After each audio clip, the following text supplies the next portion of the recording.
Scientists at the French National Center for Scientific Research have used nerve stimulation to induce signs of consciousness in a man who has been in a vegetative state almost half his life. The unfortunate individual is still far from complete wakefulness, but his case demonstrates consciousness can be restored after a much longer time than previously thought. The vagus nerve connects the brain to the gut, along with other parts of the body. Stimulation has been shown to sometimes offer benefits to people with depression or epilepsy. It's also known to have a role in the process of waking from sleep and in keeping us alert.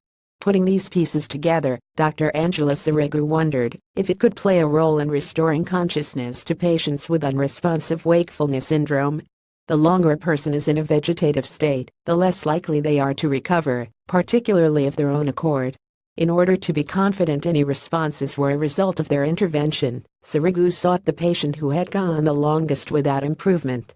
The chosen individual had a car accident at the age of 20 and remained unresponsive 15 years later.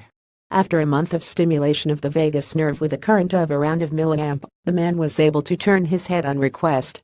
His eyes could follow a moving object, and he appeared to stay awake longer when read to. He also spontaneously opened his eyes wider when someone's head rapidly approached his face.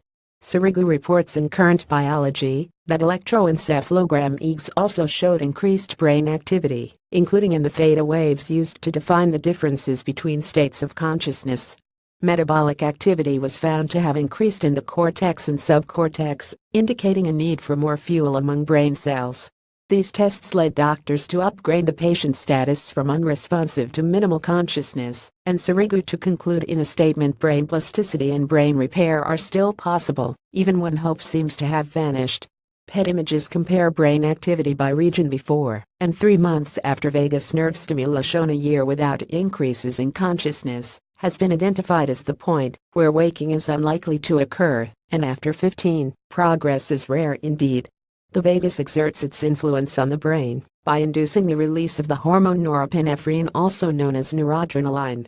Norepinephrine also acts as a neurotransmitter, enhancing information sharing between brain regions.